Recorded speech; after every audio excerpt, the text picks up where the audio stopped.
شب برات آج کی رات اتنی مقدس ہے کہ جس کے بارے میں جتنا بیان کرا جائے اتنا کم ہے۔ سب سے چھوٹی بات میں آپ کو بتا دوں، آج جو شب برات کی رات ہے، یعنی کہ جو آج کی رات ہے، اس رات میں جتنے بھی لوگوں کو مرنا ہوتا ہے اور جتنے بھی لوگ کو پیدا ہونا ہوتا ہے، ان سب کی فہرست اللہ تبارک و تعالی تیار کرواتا ہے اور فرشتوں کو حکم دیتا ہے، اور جتنوں کو بھی جتنی روزی ملنی ہوتی ہے اور جن کی روزی اٹھانی ہوتی ہے، وہ ساری فرشتیں اللہ تبارک و تعالی جو ہے جاری کرتا ہے۔ اور دوسری چیز کہ آج کی رات جو عبادتیں کری جائیں وہ بہت ہی مفہوم عبادتیں ہوتی ہیں، لیکن آپ تمام حضرات کی بہت زیادہ ریکویسٹ کے اوپر اور بہت زیادہ سوالات اس طرح کے آ رہے تھے، تو میں نے یہ ایک مکمل ویڈیو بنایا کہ شب برات کی رات میں آپ کو کچھ ایسی چیزیں بتا دی جائیں جس سے آپ کے تمام گناہ معاف ہو جائیں، چاہے وہ کتنے بھی گناہ ہوں، اور آپ کی مغفرت کا جو ہے ذریعہ بن جائے۔ تو آئیے ویڈیو پر پوری طرح سے بنے رہیے۔ چینل پہ نئے ہیں تو چینل کو سبسکرائب کر لیجئے، بیل آئیکن پریس کر لیجئے، اور دوسری چیز، اگر آپ کو ویڈیو پسند آئے یا کوئی چیز پسند آئے تو ویڈیو کو آگے شیئر کیجئے گا۔ برائے معتبر کرم اپنے واٹس ایپ پر اسٹیٹس بھی اس کا لنک ضرور لگائیے گا تاکہ جو حضرات اس بارے میں نہیں جانتے وہ جان سکیں۔ تو آئیے ویڈیو شروع کرتے ہیں۔ السلام علیکم ورحمۃ اللہ وبرکاتہ۔ میں ہوں فقیر قادری غلام مصطفیٰ خان، اور آج شب برات کی رات میں کچھ خاص عبادتیں ہیں، جو خاص نمازیں ہیں، وہ میں لے کر کے آیا ہوں، تو آپ ان کو ضرور سماعت کریں اور پڑھنے کی جتنی زیادہ ہو سکے کوششیں کریں، کیونکہ عموماً طور پر لوگوں کی یہ سوال رہتا ہے کہ اس رات میں کیا عبادت کری جائے، کیا پڑھا جائے۔ تو آئیے سب سے پہلے میں آپ کے لیے کچھ نمازیں لے کر کے آیا ہوں، ان کا ذکر کر دیتا ہوں۔ سب سے پہلے نمبر 1 پر آتی ہے 2 رکعت نفل نماز تحیۃ الوضو۔ تحیۃ الوضو نماز پڑھنے کا طریقہ یہ ہے کہ ہر رکعت میں الحمدللہ رب العالمین سورہ فاتحہ کے بعد 1 بار آیت الکرسی پڑھی جائے، 3 بار قل هو اللہ احد یعنی کہ سورہ اخلاص شریف پڑھی جائے مکمل، ٹھیک ہے، پہلی رکعت میں، اور ہر 2 رکعت میں، یعنی کہ ہر رکعت کے بعد، ہر رکعت میں الحمد کے بعد 1 بار آیت الکرسی اور 3 بار قل اللہ احد پڑھا جائے۔ اس کی فضیلت یہ ہے کہ ہر قطرے پانی کے بدلے آپ کو 700 نیکیوں کا ثواب ملے گا۔ آپ سوچ لیجئے وضو بنانے میں آپ کو کتنے قطرے پانی یوز ہوتے ہیں، تو جتنے بھی آپ نے وضو بنانے میں قطرے پانی کے استعمال کرے ہیں، ان سب کے عوض آپ کو 700 رکعت نمازوں کا ثواب ملے گا، ٹھیک ہے۔ تو یہ ہو گئی تحیۃ الوضو۔ تو آئیے دوسری نماز کے اوپر آپ کو لے چلتے ہیں، یہ ہے اور تحیۃ الوضو کی نیت کیسے کرتے ہیں، آئیے وہ بھی میں آپ کو بتا دوں۔ نیت کی میں نے 2 رکعت نماز نفل تحیۃ الوضو واسطے اللہ تعالیٰ کے، پیچھے سے باپ کے، منہ میرا طرف کعبہ شریف کے، اللہ اکبر۔ یہ صرف 2 ہی رکعت نماز ہے، ٹھیک ہے۔ اس کے بعد پھر آتی ہے نمبر 2 پر، یہ بھی 2 رکعت نفل نماز ہے۔ اس کی ترکیب یہ ہے کہ ہر رکعت میں الحمد شریف کے بعد، یعنی سورہ فاتحہ کے بعد 1 بار آیت الکرسی پڑھیں اور 15 بار قل هو اللہ احد پڑھیں، ٹھیک ہے۔ پہلی رکعت میں، ہر 2 رکعت میں الحمد شریف کے بعد، ٹھیک ہے، 1 بار آیت الکرسی پڑھیں اور 15 بار قل هو اللہ احد پڑھیں۔ سلام پھرنے کے بعد 100 دفعہ درود شریف پڑھیں۔ فضیلت یہ ہے روزی میں بے پناہ برکتیں ہوں گی۔ جو گھر میں خیر و برکت نہیں ہوتی ہے، لوگ مال کماتے ہیں تو اس میں برکت نہیں ہوتی ہے، دیگر طرح کے نقصانات ہوتے رہتے ہیں، ان کے اوپر پریشانیاں آتی رہتی ہیں، تو ان کے جو روزی ہے اس میں بے پناہ اللہ تبارک و تعالی برکتیں عطا فرمائے گا۔ یہ وہ نماز ہے۔ اب اس کی نیت کے بارے میں ذکر کر دوں تو اس کی جو نیت ہے وہ صرف اور صرف نفل کہہ کر کے نیت کری جائے گی کہ نیت کی میں نے 2 رکعت نماز نفل واسطے اللہ تعالیٰ کے، منہ میرا کعبہ شریف کی طرف، اللہ اکبر، یہ کہہ کے نیت کر لیں۔ اور اس کی ایک اور فضیلت ہے کہ تمام گناہوں سے وہ بخش دیا جائے گا، ٹھیک ہے۔ نمبر 3 پر آتی ہیں 8 رکعت نمازیں۔ اب یہ کیسے پڑھنی ہے یہ بھی میں آپ کو بتا دوں۔ انہیں 2 رکعت کر کے آپ کو پڑھنا ہے، ہر 2 رکعت پر آپ کو سلام پھیرنا ہے۔ ترکیب یہ ہے، ہر رکعت میں الحمد شریف یعنی کہ سورہ فاتحہ کے بعد 5 بار قل هو اللہ احد یعنی کہ 5 بار سورہ اخلاص شریف پڑھیں، ٹھیک ہے۔ 8 رکعت پڑھنی ہے، 2 رکعت کر کے، ہر رکعت میں الحمد کے بعد 5 بار قل هو اللہ احد پڑھنا ہے۔ فضیلت یہ ہے گناہوں سے اس طرح سے پاک ہو جائے گا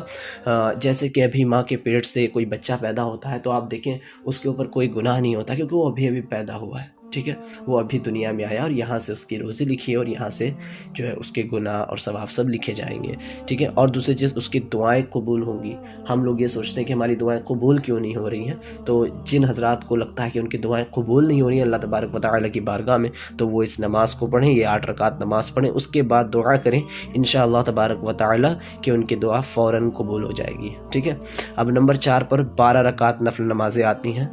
اور یہ بھی 2 کر کے ہی آپ کو پڑھنی ہے، اور ان کی ترکیب یہ ہے کہ ہر رکعت میں الحمدللہ رب العالمین کے بعد یعنی سورہ فاتحہ کے بعد 10 بار قل هو اللہ احد یعنی کہ سورہ اخلاص پڑھیں، ٹھیک ہے، 12 رکعت میں، ٹھیک ہے، 12 رکعت میں 2 رکعت کر کے یہ بھی آپ کو پڑھنی ہے۔ ہر رکعت میں الحمدللہ یعنی کہ سورہ فاتحہ کے بعد 10 بار سورہ اخلاص قل هو اللہ احد پڑھنا ہے، ٹھیک ہے، اور 10 بار،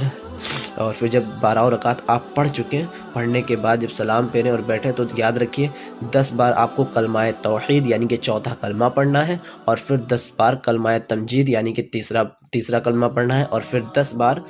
درود شریف پڑھنا ہے، ٹھیک ہے۔ ان کو پڑھنے کے بعد آپ کے جتنے بھی پرانے گناہ ہیں اور آپ کے ماں اہل و عیال اہل خاندان میں، ان سب کے لیے آپ کو دعا کرنی ہے، اللہ تبارک و تعالیٰ ان سب کی مغفرت فرما دے گا، ٹھیک ہے۔ تو یہ ہو گئیں آپ کے سامنے جو کیا بولتے ہیں 4 نمازیں میں نے آپ کے سامنے پیش کر دی۔ اب آئیے 5ویں کی طرف بڑھتے ہیں۔ اب 5ویں جو ہے یہ 14 رکعت نمازیں ہیں، اور یہ بھی 2 ہی کر کے آپ کو پڑھنی ہے، ٹھیک ہے۔ ہر رکعت میں الحمدللہ رب العالمین یعنی کہ سورہ فاتحہ کے بعد جو سورہ چاہیں وہ پڑھ لیجئے، کوئی بھی سورہ آپ پڑھ سکتے ہیں، اس کی کوئی کیا بولتے ہیں وہ قید نہیں ہے، کوئی بھی سورہ پڑھ لیجئے، ٹھیک ہے۔ اور اس کے بعد قبلہ رخ ہو کر کے بیٹھ جائیں، اور اس کے بعد اپنے حق میں دعا کریں، انشاءاللہ تبارک و تعالیٰ آپ کا ہاتھ آپ کی دعا سے آپ کے چہرے تک آنے سے پہلے، نیچے ہونے سے پہلے آپ کی وہ دعا قبول ہو جائے گی۔ اب آئیے ایک اور نماز میں آپ کو بتاتا چلوں کہ 4 رکعت نفل نماز آپ کو اور پڑھنی ہے، یہ بھی 2 رکعت کر کے ہی پڑھنی ہے۔ ہر رکعت میں الحمدللہ کے بعد یعنی کہ سورہ فاتحہ کے بعد 5 بار قل هو اللہ احد پڑھنا ہے، ٹھیک ہے، 5 بار سورہ اخلاص شریف پڑھنی ہے، ٹھیک ہے۔ گناہوں سے آپ اس قدر اس نماز کو پڑھنے کے بعد پاک ہو جائیں گے، جب مصلی سے اٹھیں گے تو گویا کہ ایسے ہوں گے کہ ابھی آپ اپنی ماں کے پیٹ سے پیدا ہوئے اور آپ کے پچھلے تمام گناہ معاف کیے جا چکے ہوں گے، ٹھیک ہے۔ یہ فضیلت ہے اس نماز کی۔ تو آئیے سب سے لاسٹ میں آپ کو لے کر کے چلتا ہوں، آخری نماز کے بارے میں آپ کو بتا دوں۔ 8 رکعت نماز اور ہیں، یہ بھی نماز نفل ہیں، اور 2 ہی رکعت کر کے آپ کو اسے بھی پڑھنا ہے۔ ترکیب یہ ہے کہ ہر رکعت میں الحمدللہ یعنی کہ سورہ فاتحہ کے بعد آپ کو 11 بار سورہ اخلاص یعنی کہ قل هو اللہ احد پڑھنا ہے، ٹھیک ہے۔ اس کے ثواب کے بارے میں خاتون جنت حضرت فاطمہ الزہرا رضی اللہ تعالی عنہما کے نزدیک حدیث ہے، فضیلت یہ ہے کہ آپ فرماتی ہیں کہ میں نے اس نماز کو پڑھنے والے کو، یعنی کہ حضرت بی بی فاطمہ الزہرا رضی اللہ تعالیٰ عنہ فرماتی ہیں کہ جو بھی اس نماز کو پڑھے گا، اس 8 رکعت نماز کو آج کی شب پڑھے گا، ٹھیک ہے، اس کی شفاعت کے لیے حضرت بی بی فاطمہ الزہرا رضی اللہ تعالیٰ عنہ تب تک قدم نہیں رکھیں گی جب تک اس کی شفاعت نہیں کروا دیں گے جو یہ 8 رکعت نماز پڑھ لے گا، یہ جو سب سے لاسٹ میں نے آپ کو بتائی ہے، ٹھیک ہے۔ جو بھی یہ 8 رکعت نماز پڑھ لے گا، بی بی فاطمہ الزہرا رضی اللہ تعالیٰ عنہ جب تک جنت میں قدم نہیں رکھیں گی جب تک اس کی مغفرت نہیں کروا لیں گی۔ یہ 7 نمازیں میں نے آپ کو بتائی ہیں، اور یہ 7 نمازیں آج رات کے ہی لیے یعنی کہ شب برات کی رات کے لیے بہت ہی مفید ہیں، اور آپ کبھی بھی رات جگ کر کے اسے پڑھ سکتے ہیں، لیکن آج کی رات کے لیے یہ بہت ہی افضل نمازیں ہیں اور بہت ہی اثردار نمازیں ہیں، ٹھیک ہے، جو حضور اکرم صلی اللہ تعالیٰ علیہ وسلم نے 12 ادا کری ہیں اور اپنے صحابہ کو ادا کرنے کا حکم دیا ہے، تو آپ حضرات بھی جو ہے ضرور ادا کریں۔ اب ایک چیز بونس میں اور آپ کو بتاتا چلوں، 15ویں تاریخ کا جو روزہ ہے، 14 کی رات جگنے کے بعد جو 15ویں کا روزہ ہے، اس کی فضیلت اتنی بڑی ہے کہ حضور اکرم صلی اللہ تعالیٰ علیہ وسلم نے ارشاد فرمایا کہ جس نے شعبان میں 1 دن روزہ رکھا ہے، یعنی کہ شعبان کی کسی بھی تاریخ میں وہ 1 دن روزہ رکھے تو میری شفاعت اس پر حلال ہو جائے گی۔ سبحان اللہ، کتنی پیاری حدیث ہے اور کتنی پیاری بات ہے۔ تو 15 تاریخ کو آپ روزہ بھی ضرور رکھیں، ٹھیک ہے۔ ایک اور حدیث شریف میں ہے کہ حضور اکرم صلی اللہ تعالیٰ علیہ وسلم نے ارشاد فرمایا ہے کہ جو شخص شعبان کی 15 تاریخ کو روزہ رکھے گا، یاد رکھیے، شعبان کی 15 تاریخ کو جو شخص روزہ رکھے گا اسے جہنم کی آگ نہیں چھو پائے گی، یعنی کہ جو آج کی شب جگ کر کے، شب برات کی رات جگ کر کے 15ویں تاریخ کے دن میں جو روزہ رکھے گا اسے دوزخ کی آگ جلا نہیں سکتی۔ یہ احادیث مبارکہ میں نے اس کا حوالہ دے دیا، اور یہ ساری نمازیں آج رات کے ہی لیے مفید ہیں، تو آپ انہیں ضرور پڑھیں، اور جو حضرات بھی چینل پر نئے ہیں وہ سبسکرائب کر لیں، اور برائے معتبر کرم اگر کوئی بھی عبادت آپ کو سمجھ آ گئی ہو، کوئی بھی طریقہ یا آپ کو کوئی بھی بات میری پسند آ گئی ہو، تو آپ